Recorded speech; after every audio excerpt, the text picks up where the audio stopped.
So I've given this talk in various ways and shapes and forms for a number of years. I was first asked by the then dean, Jody Hanslick, to do something that would inspire thesis and dissertation writers. And I was like, I don't know if that's really, I was trying to picture myself being inspirational. And I was having a hard time. But I was like, okay, I'll give it my best shot. And so what I came up with are some metaphors. I had a lot of conversations with folks on campus, and I was like, okay, so what is inspiring for you about writing your thesis or dissertation? And most people are like, well, thinking about getting it done, right? Like they just want it done. And I'm like, well, that's part of it, but let's see, how it is that we can get started and how it is that we can continually stay inspired. And so that's where this talk has come about. So in this talk, there's just a moment of reflection. So I want you to stop and consider a few things about where you are with your thesis and dissertation writing. You could be early stages, you could be just anticipating it and thinking about it. You could be later stages, you could be in that kind of the pit of despair moment where you're like, why did I think this was possibly a good idea? And we're going to share out some things that are on this reflection. So you need to have access to that folder, that OneDrive. And then there's a file there that says CSUW, I think, and it's the reflection sheet. And it's a fillable form, and it's the you and your thesis or dissertation reflection. And these are the questions that you're going to answer in just the next couple minutes. We'll spend a couple minutes on this, and then if you're not done with it by the time we move forward, just know you have some time later on to consider again. But briefly describe your research project. It can be really simple, like what's your field, what's your topic? I would not go, you don't need to go too far in depth. You just want to get a quick sense of like, what can you say quickly? What's your field, what's your topic? That's enough. And then consider what is that you most like about that project. Right? I'll move to a larger screen. These are bigger. So what do you most enjoy about that project? And then the next thing that I want you to think about is, what are your greatest writing challenges? It doesn't have to be all your writing challenges, but just what are the ones that just feel the biggest? Consistently the ones that you keep tripping over time after time. And then the last part that we're going to use for this first part of the talk is list the words that describe how you feel about writing your thesis or dissertation. And note that how you're feeling about it is how you're feeling about it now. It could be kind of in general how you're feeling about it. How we feel often changes over time, right? So just kind of be as accurate as possible as you can with some of those words. And if you don't feel, I think the list goes all the way to to E. You have a lot of options. Just fill out as many words as you can with how you feel.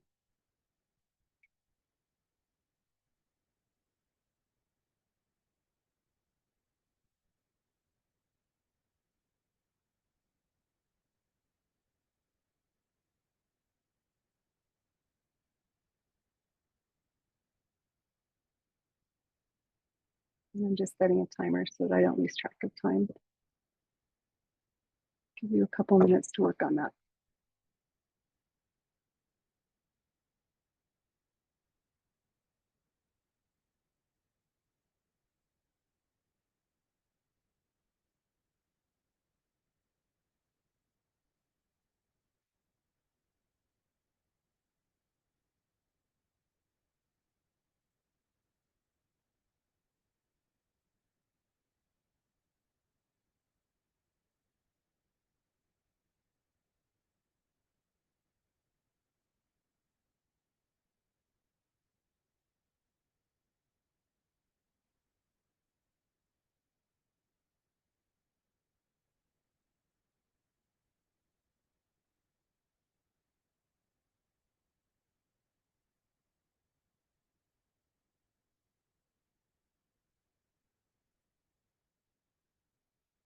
All right, these first 4 questions, these are the ones that we'll build off of for the next half hour or so as we're talking.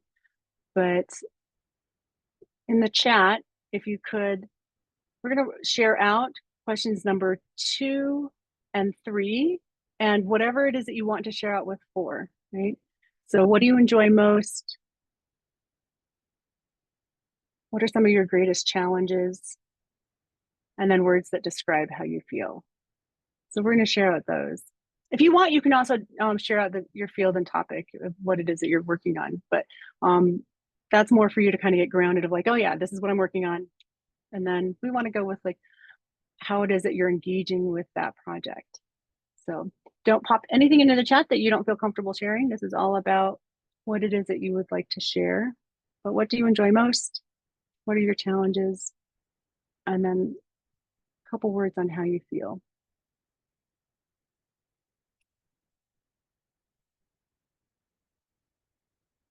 Really nice plant breeding. Cerium head blight resistance in bread wheat. Ooh, very cool. I don't know how closely this is related, but one of the jobs that I had while I was in grad school at Montana State doing a master's in history was with the potato lab, and we would test farmers' leaves for blight. So we would travel all over Montana and Idaho and pick leaves, and it was all about blight. It was interesting. I did not build a career there. I really enjoyed it. It was one of my favorite jobs, actually. Geosciences, connections between different processes. You enjoy that? Awesome, great. Enjoy combining pathology and molecular genetics. Awesome. Addressing unknowns. Those are great things. Greatest writing challenge is avoiding extreme. Yeah, extreme words. Working with kids and enhancing their learning process. Angela, that's wonderful. So remote sensing, field work, yes. I would say that things that people enjoy oftentimes are the things that are disconnected with the writing process itself. So oftentimes if you are in a lab-based program where you are kind of a bench scientist, you're oftentimes just really interested in the experiments, right? And all of that. And then writing is like, when are we going to get that done? Well, when we get the results, or right, when we have data, and so there's oftentimes this putting off of the writing. Same thing happens with field work, right? Whether you be doing kind of extension or working with people, or you be working like literally like as a wildlife biologist or field ecologist. Yeah, love this. Lexi, thank you. The kind of novelness of your project is awesome. Yep. Yes, challenges, yes. Getting started.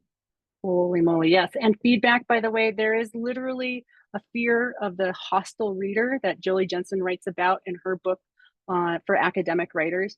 And she talks about how that's very real, and it can stall you out if you're not careful with it. So just making sure you're kind of managing and recognizing that kind of fear as you're writing, right? Because you're not getting the feedback in that moment, but there's the fear of it. There's the future and imagining it. Yeah. Oh, yes, writing schedules, sticking to those, organization and flow. Great. Awesome. Please, if you haven't shared yet, please feel free jumping in. Yep. Oh, great.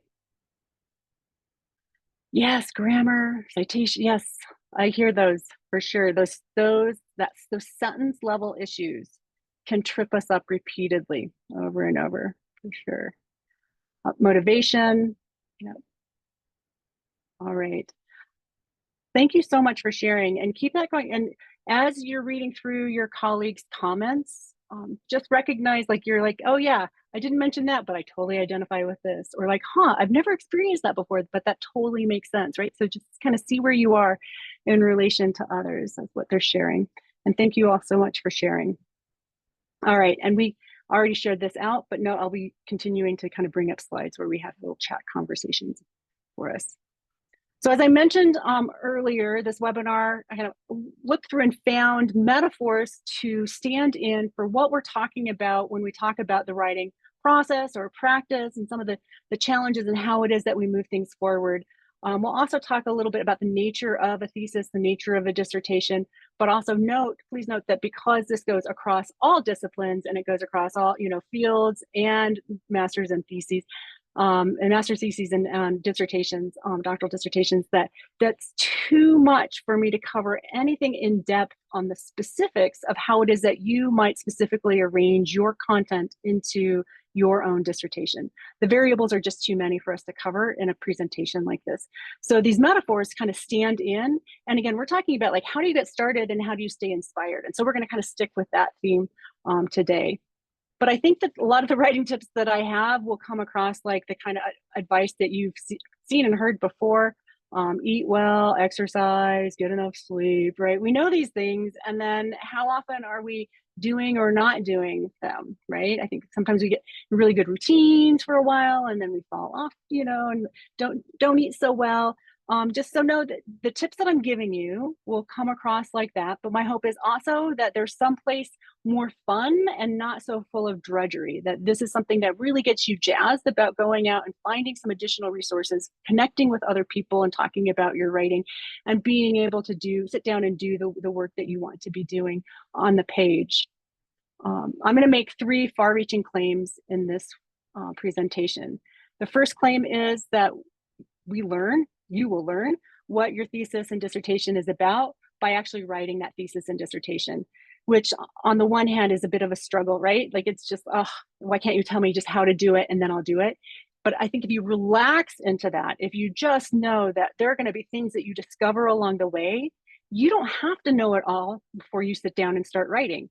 So there's a great freedom in that possibility of being able to explore as you're working and writing through your thesis and your dissertation.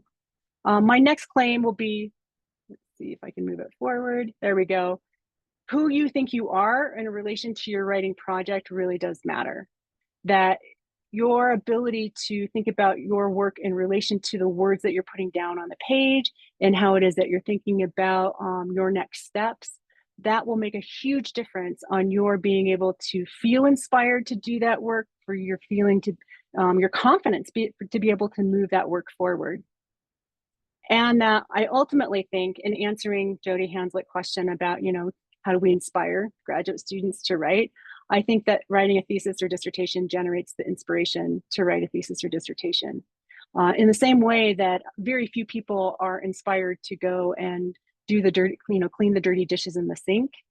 Only when you're washing the dirty dishes in the sink and cleaning them up do you get inspired to go and do something else, right? It's that kind of momentum that you get from doing it. So those are the claims that I have. My hope is that I show you all of that in various ways and through various metaphors today, and that you take these ideas and you keep them with you, because I think they're consolation for the moments when you're like, wait, aren't I supposed to know all of this already? And the answer is no, you are learning it along the way. So there are some things, though, that we need to kind of contextualize or have knowledge of in order to be able to understand what it is that we're doing. And understanding extensive research writing projects and how it is that they operate can be really helpful in a broader sense. Thesis and dissertations, what are they? I mean, are they necessary? There are lots of conversations now about the value of a dissertation. Do we really need to have graduate students writing that, or can we just have them write an article? What is it that is that value? You are being asked to write either a thesis or dissertation based on the curricular guidelines of your department and your program. And they have found it of enough value for you to go through that process, to put you through this process, so that you come out the other side more knowledgeable, more connected, but also then that writing has some sort of purpose. And let's talk about what that is.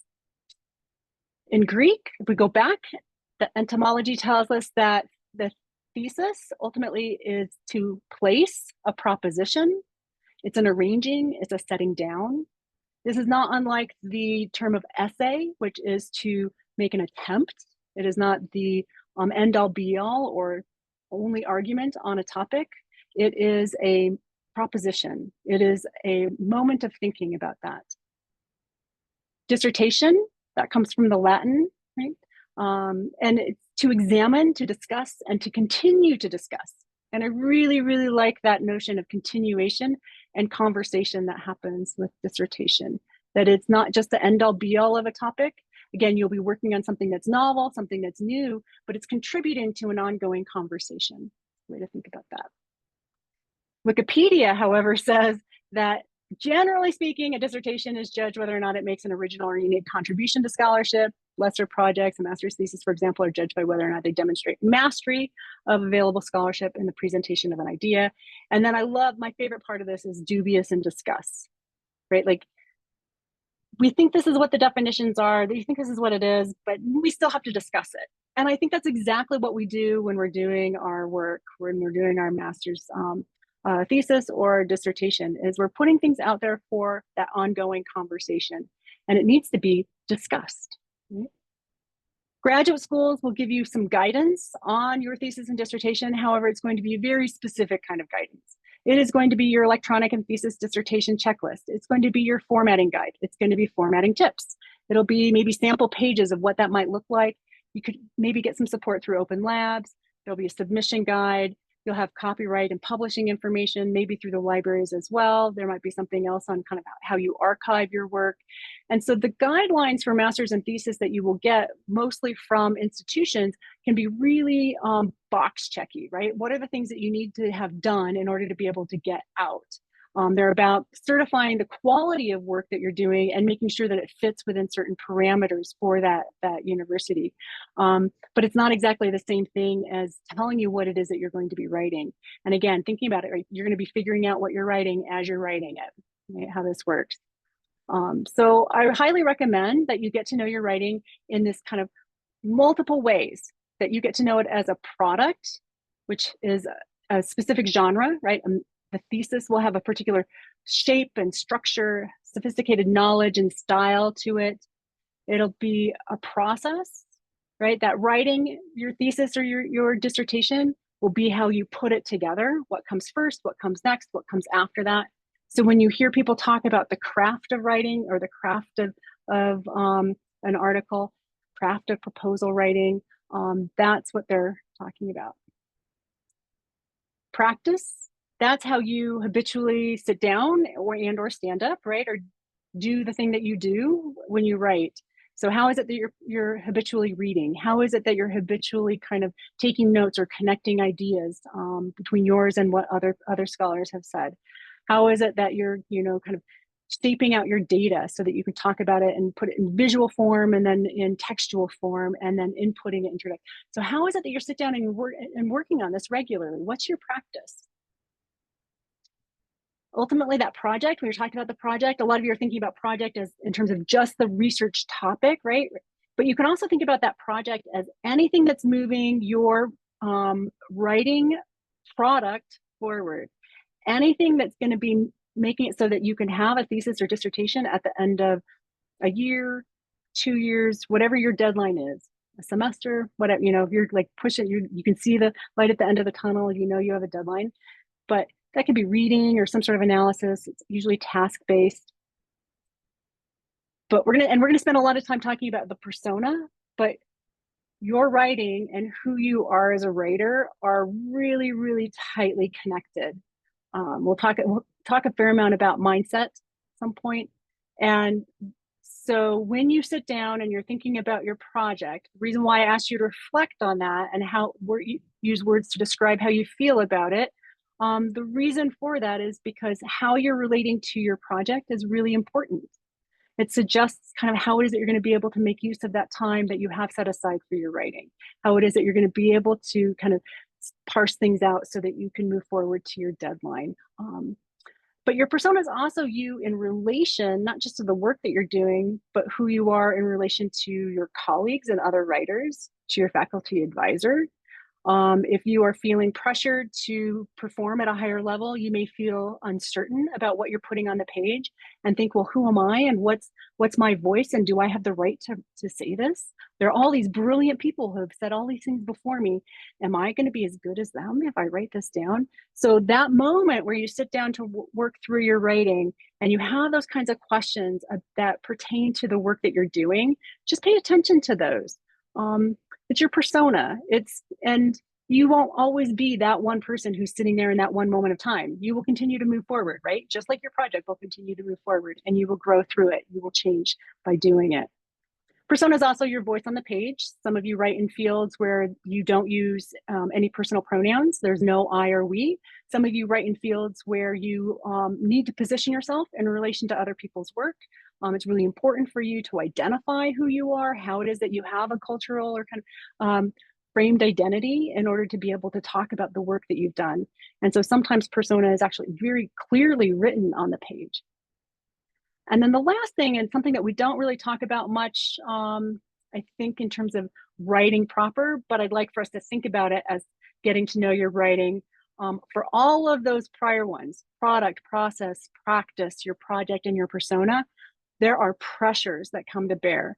And this comes out of research that CSU Writes we've been doing with graduate students and with faculty mentors who co-author together. And some of our data, this is unexpected out of our interviews, what we realize is that a lot of folks are talking about the pressure that they experience. It could be external forces or internal forces that are kind of pushing them to produce. Sometimes those are super supportive, right? That's just like, this is a very, again, with the dishes in the sink, very few people are just going to say, yeah, you know what, I feel inspired to go and do the dishes in the sink.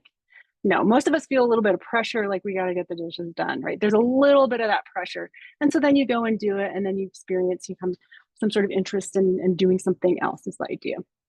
Same thing oftentimes with the writing, right? We want to go through the process and have it done, but we aren't necessarily keen on being kind of getting there. There's often a lot of resistance to it. So those pressures, internal and external, we manage them in various ways. If you're experiencing resistance in sitting down and writing, oftentimes you'll find that you may put off writing, wait to deadlines where they loom and there's a sense of urgency, and then you can no longer put it off. And that's a form of using extreme pressure, right? Urgency to force you to get that writing done. So get to know your writing more broadly than just the thesis or dissertation, right? Think about it really broadly. And this is something that will carry you through your career. All right, going back to my claims, that first claim, you're not fully going to understand what a thesis or dissertation is until you've written it. It's just the way, I think it's the nature of it. This is the closest that I can come in defining a thesis or dissertation for all of you in a way that will work, is that it will be specific to your field. It will suit your committee's vision and preferences. And in the end, it will meet graduate school specifications. That's the closest I can come to define, give you a broad definition of a thesis and dissertation that will work for everyone here in the room. Note here that, kind of specific to your field, absolutely, is that your contribution. But suiting your committee's vision and preferences, you are working with others in order to be able to produce these documents, produce this research. And what it is that they say, ultimately in the end, you have to they will be like the bumpers in the bowling alley, right? Guiding you in writing that. And then those graduate school specifications, that's the last of the bowling alleys that you have to go through and make sure that it meets all the formatting requirements. And ultimately you learn how to do that by doing it. That's kind of like, and I think there's a metaphor here for that kind of producing and that kind of the process of that product is a Quynn bottle or like a mobius. And back in the day when we did this in person, this workshop in person, we would make mobius strips. And so I'll show you some pictures of that. But basically it is an object that does not have an edge. It is a single-sided object. And yet you can pour water into a Quynn bottle or any liquid and hold it there. So the nature of it is, they say an ant can walk across the entire surface without crossing a boundary. That it's two sides, right? Not like a piece of paper has two sides until you put the two sides twisted together, and then it creates a one-sided surface. There are some equations that define the surface of the Quynn bottle. And so if you are so inclined, X and Y. And for those of you who are your mathematicians in the audience, in polynomial form, that's a Quynn bottle. This is my joke for the mathematicians. All right, you can also look at mobius strips. They're one-sided objects. There's a lot out there on them. They're super exciting and they're super interesting.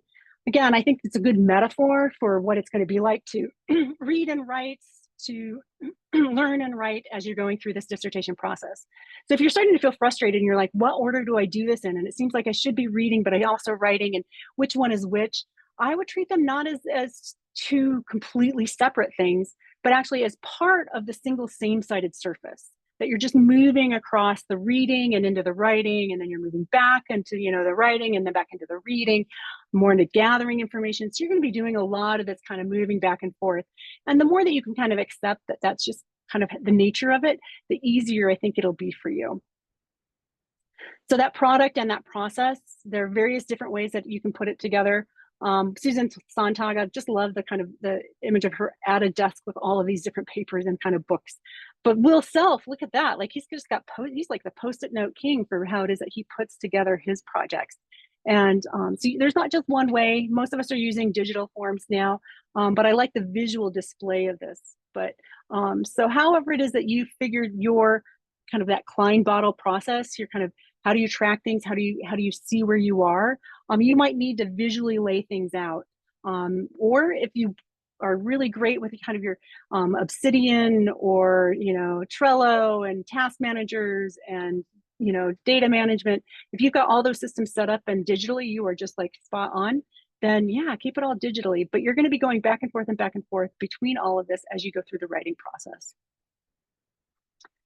So to get started, getting started and how do you stay inspired? My first recommendation is marshal your writing resources. So if you don't know what your writing resources are, start writing those down, right? I love Bob, the unknowns of the unknowns. Thank you for that shout out. Yep.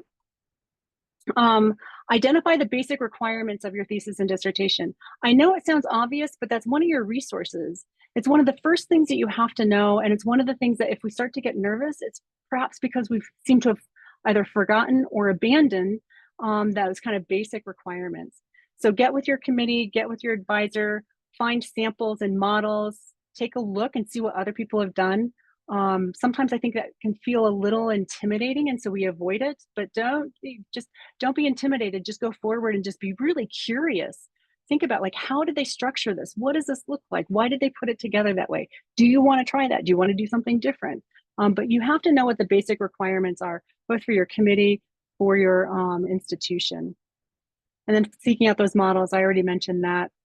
And then ultimately that being honest with yourself about the challenges and pleasures. Sometimes thesis and dissertation writers can get in a bit of a bind because they get kind of fantastical about like how long it will take them. They're like, oh yes, this will only take me 2 days, and it winds up taking 3 weeks or those things. But so just gotta, be as realistic and be honest with yourself as possible. And then identify as a writer who works on your project regularly. We know we have data on identity, on professional identities, things like researchers, teachers. By the way, researchers tend to hold on to that researcher term. I'm a researcher. Although if you're an engineer, more often than not, scientists will say, yeah, I'm a researcher. But engineers will more often than not say I'm an engineer, right? There's something to those terms on how it is that we identify. Those are terms that have cachet, right? They have some value to them. But you may be also, data shows that researchers in academe also might identify as a teacher, as an instructor, as a professor. There's some street cred there too.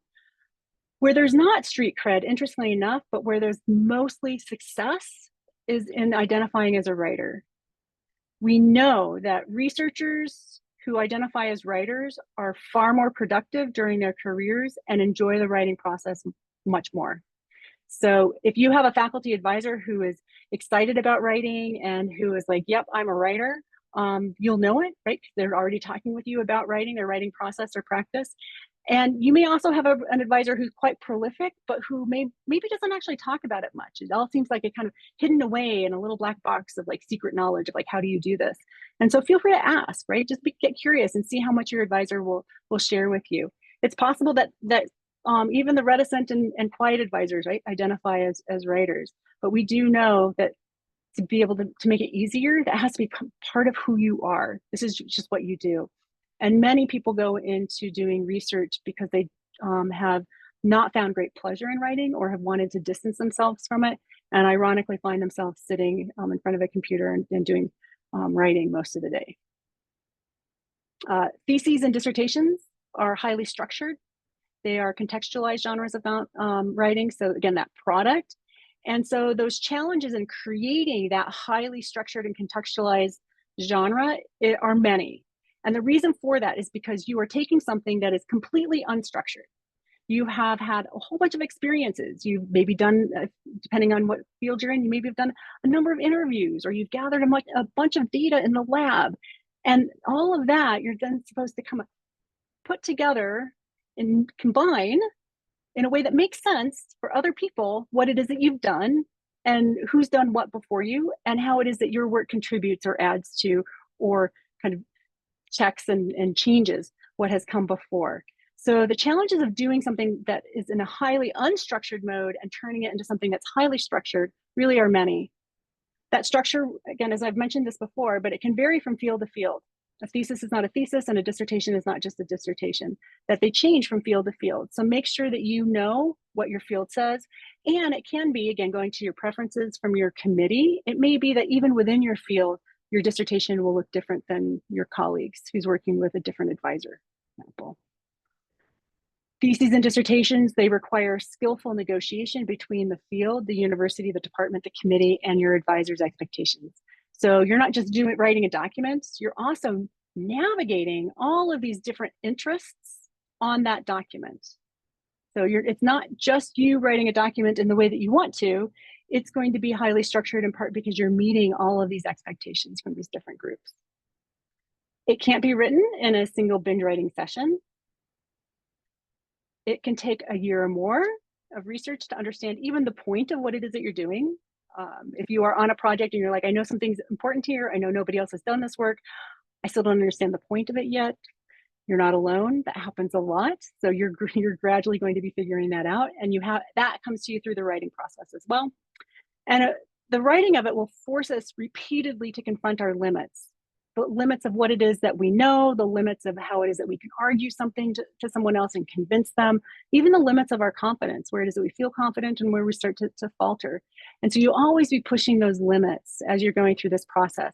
And if you're not feeling like you're pushing those limits, if it feels like, yeah, I just been sitting down, I wrote my dissertation, I would say that you weren't challenged enough, right? That dissertation, that thesis process, it's challenging. And if it's not for you, then figure out like what it is that will challenge you and go and do that next. So graduate school, with its extensive research, academic writing projects, it can force us to, and can feel like a little like we're hanging onto a cliff edge. This is Chris Sharma. He's a rock climber that I'll talk about in a moment, but he's a professional, so don't do this at home. But it can feel a lot like that. I think particularly if you're on your own a lot, if your advisor is kind of distant, or you're kind of told, well, go and write a chapter and get it back to me in month or two, and you're like, wait, what is a chapter and how do I put this together? So it can feel pretty risky. I would say that one of the things that Chris Sharma has going for him is that he marshals resources really, really well. He's one of America's top climbers. He's known for being one of the strongest and most flexible climbers in the world. He is now middle-aged and is still climbing. He's known for his visionary first ascents and free climbing, and climbing what seemed to be impossible routes early on. And now some of those routes, they seem totally doable, but those marshaling of his resources, it's the only way that he became the well-known American climber that he is. Alex Honnold, he might be closer to many of you in your generation. If you haven't seen Free Solo, it's a fabulous film. And Alex Honnold is most well known for his free soloing efforts. So he's not have a rope here, and he's climbing El Capitan. Like, it's intense. Like, it's just amazing to watch him climb. Super intense. But again, that kind of feeling like you're somehow out there kind of on your own, free soloing. I think that's a great metaphor for how it feels when you are out there on your own writing, and again, thinking about that, going back to, somebody mentioned it, the fear of the readers, right? Like fear of getting feedback. There's something that feels quite risky in taking these, making these statements or writing what it is that you're writing in your thesis or dissertation. And so I want us to take this as kind of a cliffhanger moment to consider, and this is us going to the chat once again. If we consider Sharma and Honnold's relationship to the edge, that we may find that the very things that drew them to the rock face, to that climb, its degree of difficulty, the personal challenge, the daily training, and the pleasure of the climb. We might find that pleasure of the climb right there. So and what are the challenges that draw you to your project? What are some of the things that, if we talk about like what the pleasures of your project are, what are some of the challenges that you faced in writing? What are some of the challenges that have encouraged you to continue doing that climb? Feel free to share those in the chat as they come to you. And one of the ways to think about this is kind of the process of the climb is the climb, the writing of the dissertation is the writing of the dissertation. So do you have a sense of what are some of the challenges that that make you want to do this thesis or dissertation? Because it's kind of a strange endeavor if you think about it. Very few people are like, yeah, you know what I want to do with all of my spare time? I want to go and write a thesis, or I want to write a dissertation. Yeah, finding solutions for next generations. Yeah, identifying and understanding conflict between people. And so there's this kind of understanding, finding solutions. Feel free to share. What is it, the challenges? And if you can't articulate it right now, take it with you and continue to think of it after this session. So there's got to be these challenges, kind of like that rock face, that are drawing you to do this work over and over, day after day, right? Adding to overall knowledge, awesome. Pushing boundaries of what we know and assume, yes. Love that, the boundary pushing. Sure. In that space of sitting down regularly and working through your project, awesome. Yes, to prove your abilities, awesome. To hone them. Julie, you kind of read my mind, and this is where we're going. That writing is a site of purposeful practice. You can also talk about as deliberate practice. These are terms that have been studied. We have data on them. And it's the place of practice where we develop field-specific skills and knowledge, where we build professional identities, and where we make incremental but really valuable contributions. So I think that a lot of these challenges, the things that are drawing you to this work, are here in that kind of skill development and who you are, the contributions that you're making, to make discoveries. Yeah. Using resources efficiently. I love it. And some really specific to your field, right? What are you missing in that higher education success? I like that. Transforming the way we currently think. Yes. Transformation, absolutely essential in some of the work that we're doing. Again, I mentioned that this is, data-based. If you're not familiar with Anders Ericsson's work, I highly recommend just checking out his stuff. Malcolm Gladwell writes about it and as a 10,000 hours, and by the way, botches it. It's not 10,000 hours of work. It's 10,000 hours of purposeful or deliberate practice. If you're practicing, you can just practice anything poorly and not get any better at it for 10,000 hours. But if you practice thoughtfully and with care and intensity, that's a deliberate practice that helps you keep moving forward. And so that strengthening of those skills happens during the time that you're writing the thesis or dissertation. So just know if you sit down and it was hard work and you seem to have only like a paragraph for a couple hours of just like really, head-wrenching work, just know that that's a version of deliberate practice and you can come back to it the next day and you will be better. Just know that. I love that, proving that you're one of the best in the field. Yeah, that's totally legit too. All right. In that process, please note that in order to practice deliberately, in order to practice purposely, writing feedback is essential. So if you are writing in order to be able to create this airtight, kind of fully defensible, solid, document that no one else will ever be able to, kind of take issue with, just know that A, it's impossible to do that, and B, it's not really where you're going to be building your skills. So ask for feedback. Get feedback regularly. Early stages, mid stages, late stages. Get it from your peers at early stages, from your advisors, definitely when they want to have a hand in it.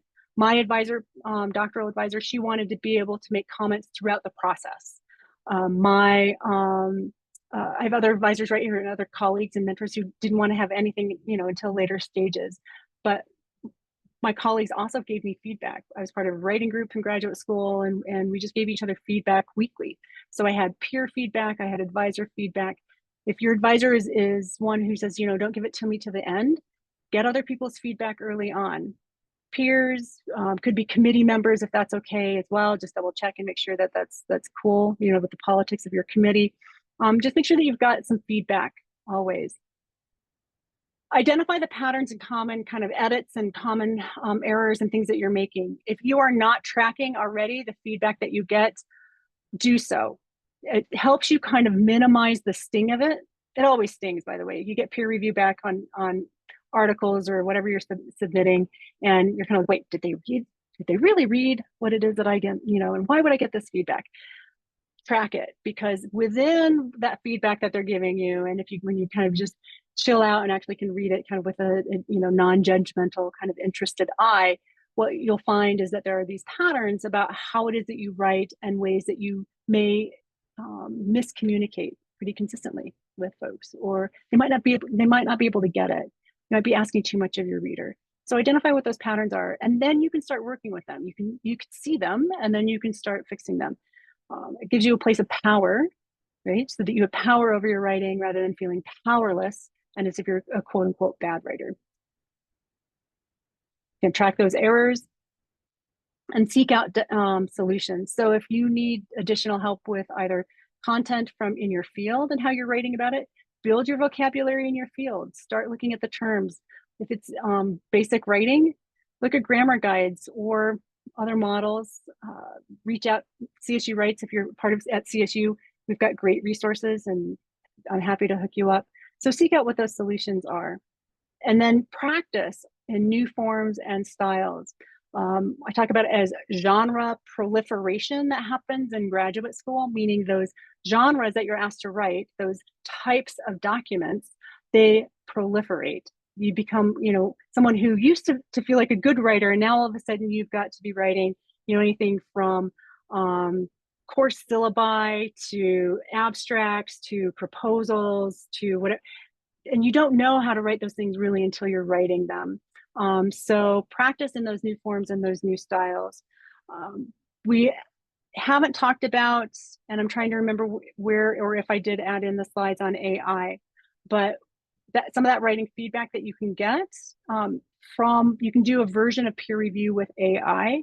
Be very, very, very, very careful.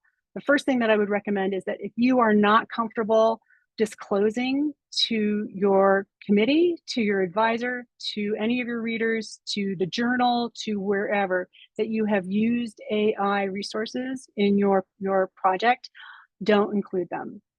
This is about being kind of grown up with your writing, and you have to be able to take responsibility. And we've had some instances here at CSU where graduate students have been accused of plagiarism in ways that have been really detrimental, I think. So make sure that you, if you're using AI to practice or to get some peer review or some feedback, that you have permission, you've had that conversation with your faculty advisor. The last thing that you want is to have dumped in proprietary data, new data, into an open access system and have that show up someplace else, that in feedback that they're giving or that AI is giving to another writer on another campus elsewhere, right? So just think about there's things that you want to be careful with in that practice if you're using AI. The benefits of writing that thesis or dissertation, ultimately, they really are extensive. You're going to develop those kind of deep skills and understanding through expertise. This is why you want to be able to use tools to do that, but you want to be the person who's in control of how it is that you're using those tools in order to be able to complete your study. It demonstrates your own mastery in the field. And if at any point you feel like you're giving your mastery over to someone else, either you're having someone speak for you, you're having somebody else generate for you, just step back and say, wait a minute, I think I need to figure this one out on my own. And remember, when I say that you figure it out on your own, ultimately you are not alone.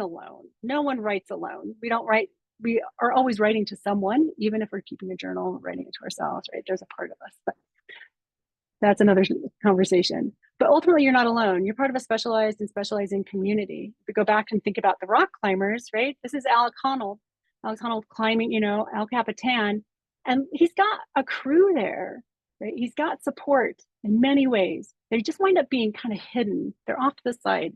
So figure out who your crew is. Who are your people? Who's going to help you and support you through this process? They can range from anywhere between family members who are super supportive of you, but maybe you don't have supportive family members. Maybe they're colleagues, maybe they're friends, maybe they are also then your committee members, hopefully, people in your department. You certainly have a support team here at the graduate school. You've got mentoring support, you've got writing support. So take advantage of all of it. And write it down. Make sure that you see it regularly. These are my writing people. These are my writing support. I know that I can go and get information here and support. All right, my second claim. So who you think you are in relation to your writing project really does matter. Right? How it is that you're sitting down to do this work regularly will make a big difference. And again, that kind of regular practice, it just makes it a little easier. We'll talk about that. But that question number 4 that we didn't really spend much time with and going over in the chat, what you consider, like, what are the very words that you use to describe, you know, how you feel about your project? So you don't have to share if you don't want to, but how you're feeling about it, because we're going to take things that have positive connotations and hold on to those, and we're going to take the ones that are kind of perhaps fraught or negative connotations or painful feelings. We're going to see about how it is that we can shift those and work with those. So if you wish to, you know, share in the chat, what are some of the words that you answered for question number 4, and how it is that you feel about your thesis or dissertation? Intimidated, yes. Legacy, ooh, I like that one. Exciting, challenging, yes. Anxious, eager, inexperienced, yeah.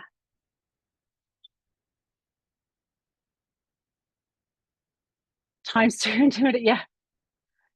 Intimidated squared. Proud, overwhelmed, stressed, yes. A lot of overwhelm, yeah.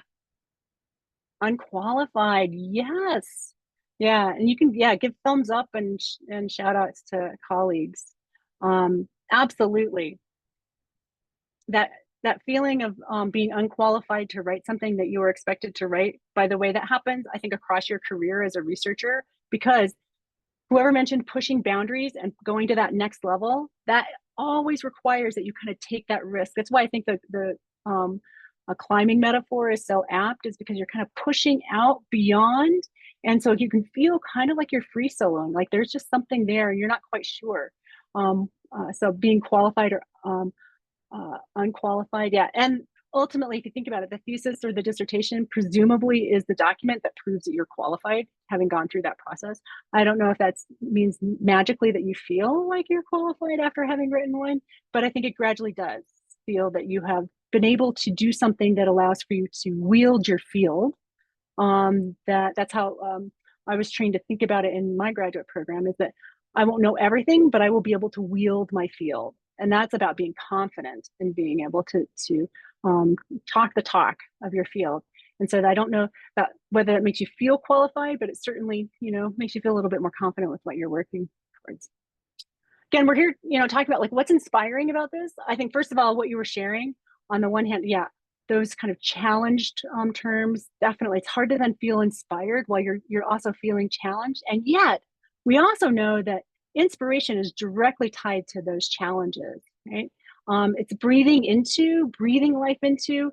It refers back in its kind of ancient terms in Latin, refers to a divine or supernatural being that would give you kind of the truth of kind of like inspired and new ideas. If you're waiting around for inspiration to do your writing, though, chances are it's going to be a long time. Again, like those dishes in the sink. If we're looking for external sources to kind of come down and inspire us to be able to take on the difficult topics, like we're like, please come and inspire us, right? It doesn't really work that way.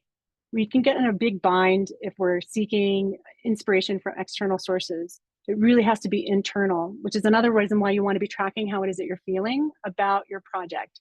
Those feelings of being challenged, fabulous. Feelings of being overwhelmed, that's a place for you to really kind of look and see, like, okay, so this is bigger than me. This project is huge, and I'm feeling overwhelmed with the task. How can I make it more manageable? So feeling that is perfectly normal. How it is that you build some skills and deal with it, really, really necessary as you go through this process. I asked one of the graduate students that I was working with in an editing group how it is that he would describe the experience of writing his dissertation. And he was an ecologist. And he said, it feels to me like the red queen hypothesis, which I had never heard of before. And again, I'm not a biologist, but it comes out of evolutionary biology. And it proposes that organisms must constantly adapt, evolve, and proliferate to reproduce and survive in a never-changing environment. And it comes from this statement from Alice, I think it's in Through the Looking Glass. Now here you see it takes all the running you can do to keep in the same place. And I think that there are places and moments where your writing project is going to feel like this. I think sometimes your life, right? That just trying to do all the email that comes into my inbox, I feel like is the kind of red queen hypothesis, right? That I'm just running, and it seems like it's like Tetris or something like that. But this is a great metaphor for the pressures that come to bear on us as we're going through and moving through this writing process.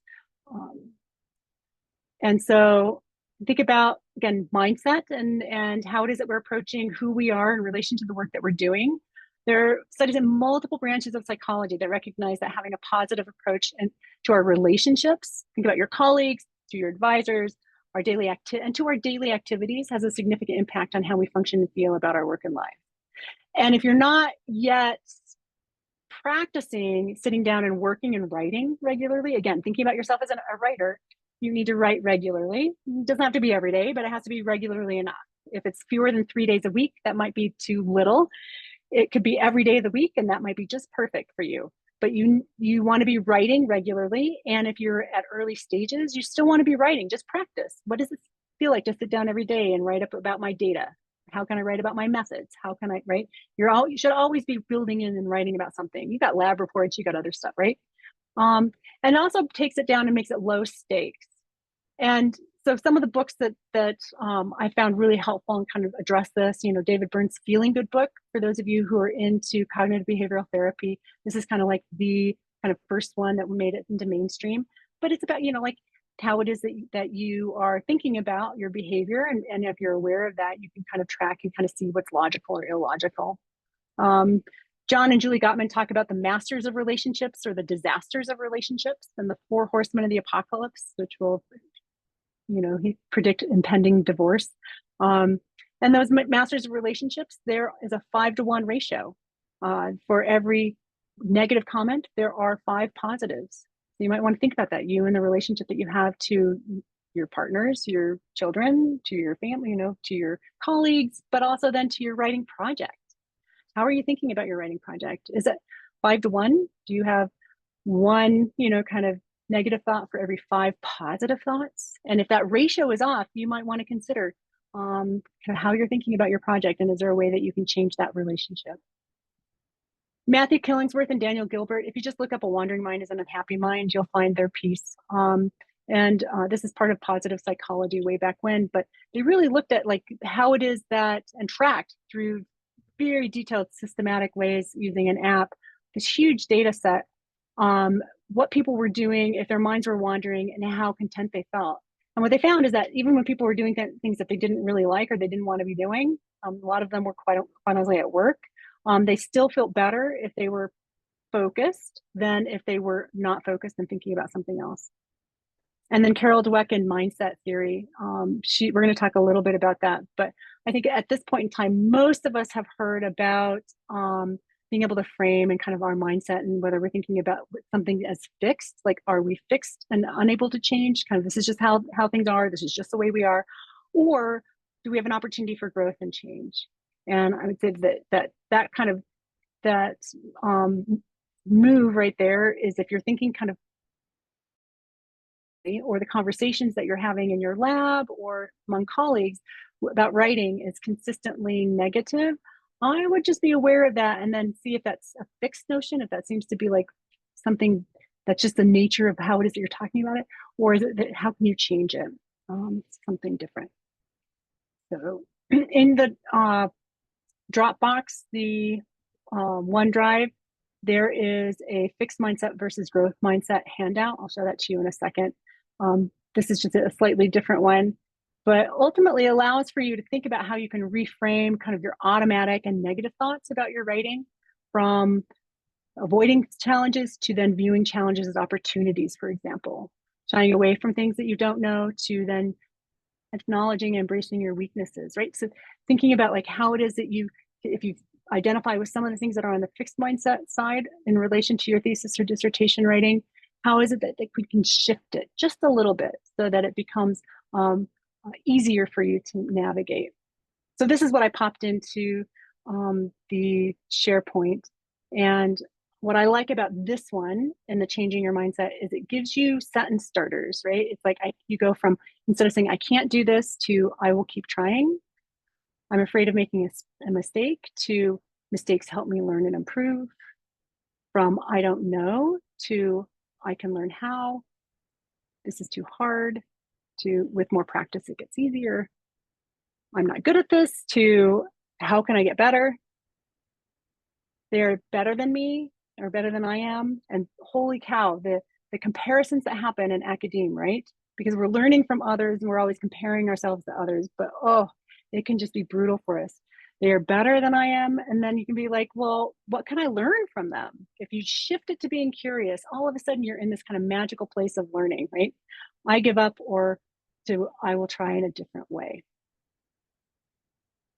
So, oh, should have done it on this slide, the bigger one. But just know that this is my gift to you as part of the presentation. So it's in the OneDrive. And so that reframing technique, those sentences are when you reframe from something fixed to something that is not fixed, that's one way that you can reframe it.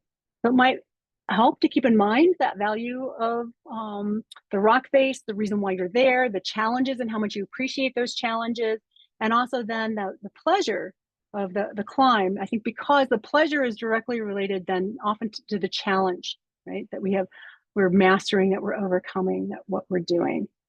And so you can reframe those challenges and turn them into pleasures. Right? You can think, I'm enjoying the challenge of this, or I'm looking forward to learning more about. I appreciate it when I better understand the limits of. So what are some of the things for question number 5 that you were able to take and kind of reframe from, if you had those kind of, we'll go back to some of the overwhelmed or intimidated,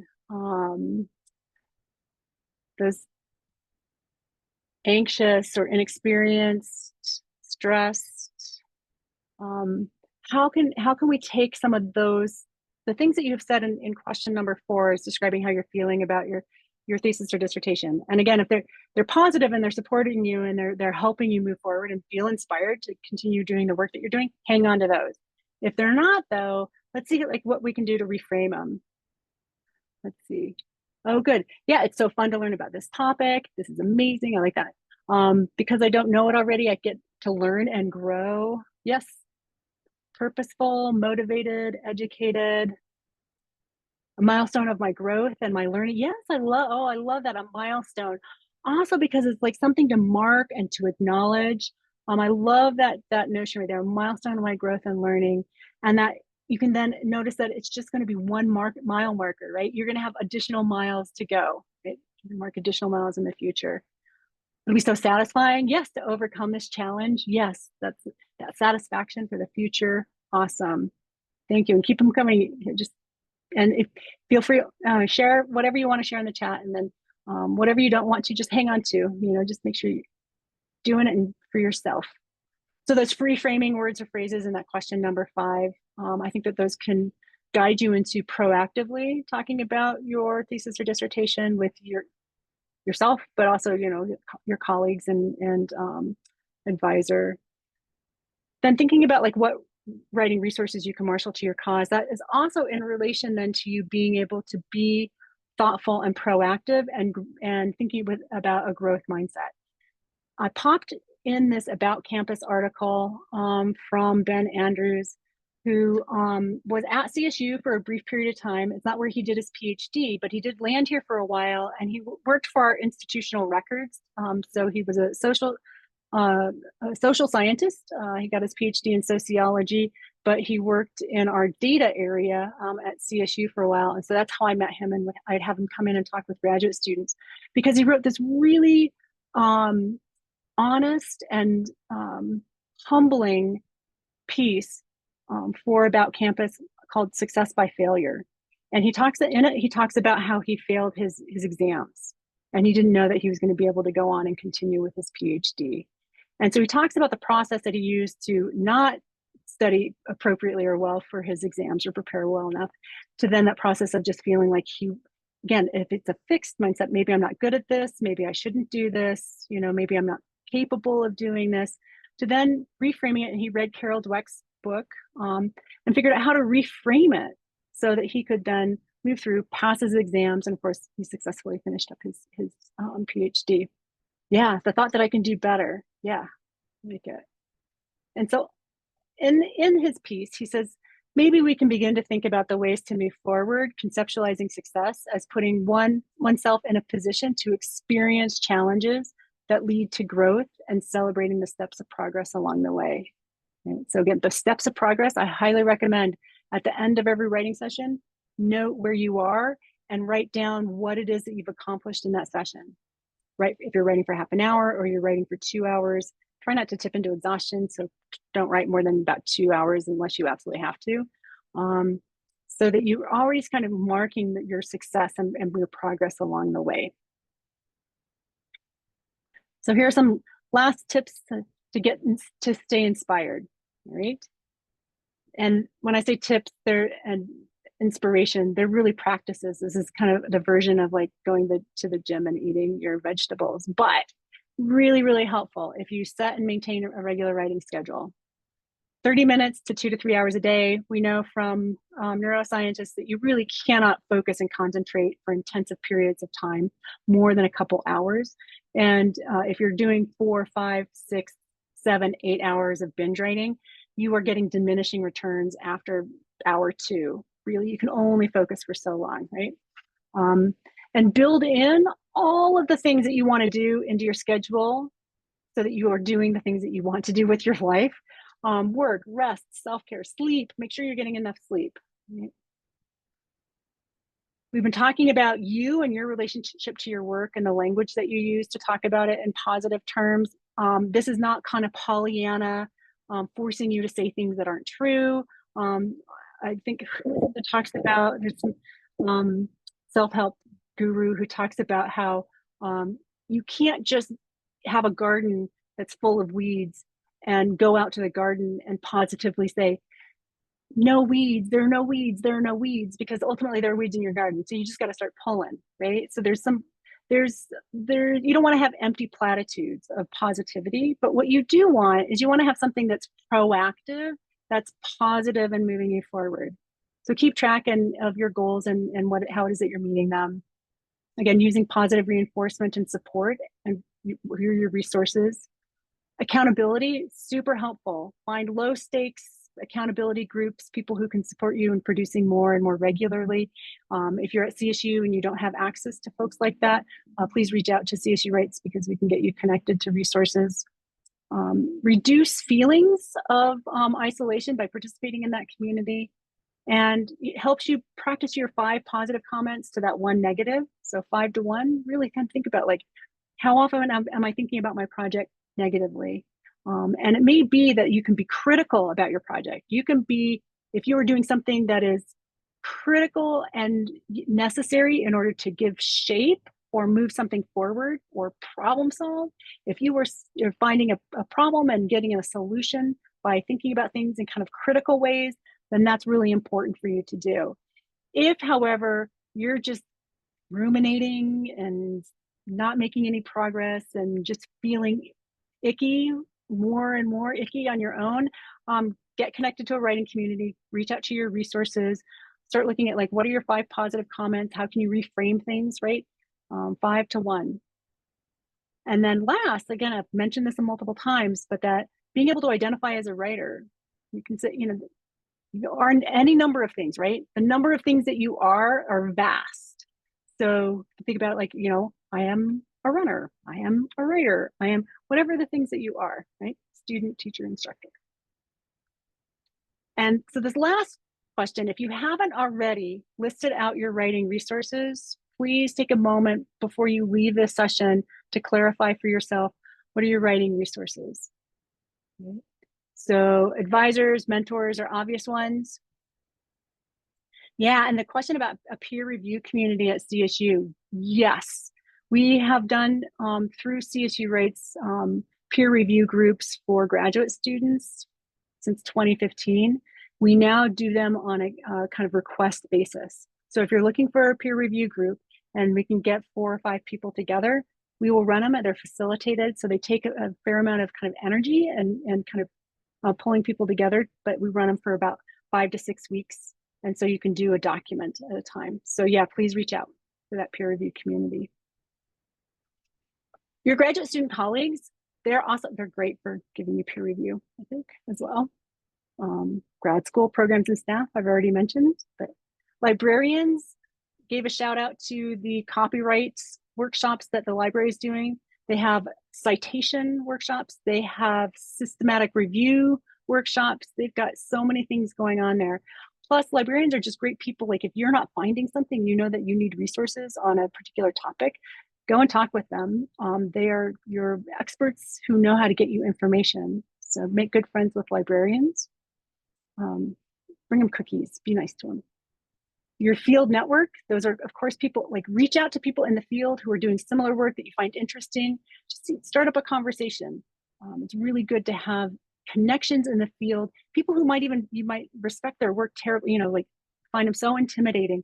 They're like, there's a little bit of hero worship that sometimes happens when we study the work of others. Just reach out to them if they're alive, right? You have to be alive, but go through and connect with them. And my final claim for our session, right? It's going to be a riff on Chris Sharma, and I know he's not the person who originates it, but I've heard him say it. But the best way to stay in shape is not to get out of shape. So get in shape, stay in shape. I would say that the best way to get started and stay inspired about your thesis or dissertation is to write your thesis or dissertation. It really is the best way for you to keep excited about it. So writing your thesis or dissertation is going to generate the inspiration. So in my last kind of little bit, CSU Writes, we talk about having brief, frequent, low stress, and highly rewarding encounters with a project that we enjoy. It's rooted in research. This particular phrase comes from Jolie Jensen, who I'm proud to say is a great mentor of mine. And she actually mentions CSU Writes in her book, Write No Matter What. If you need copies of it or if you want additional information, please feel free to reach out. I'm happy to share. I'll post things if you need them into that file folder that you have access to. And I think that those brief, frequent sessions can look a lot like, being alone or thoughtful or sketching things out, right? You can do it in any number of places and spaces, whichever work for you. But I think consistently, after sessions that you get done, when you're just moving that project forward a little bit by a little bit by a little bit, I think you feel really good at that point. So that's where you get the inspiration, right? And so my wish for you until we meet again, may your writing be brief, frequent, low stress, and highly rewarding. Again, feel free to reach out if you have the need. And Show Up and Write is starting this next week. So just reach out if you have any interest in that. Remember that we're part of the Grad Professional Development Series. And we are going to ask you for just some quick feedback on the Grad Professional Development Series and your experience in this session. And we'll send out a follow-up email to those who registered.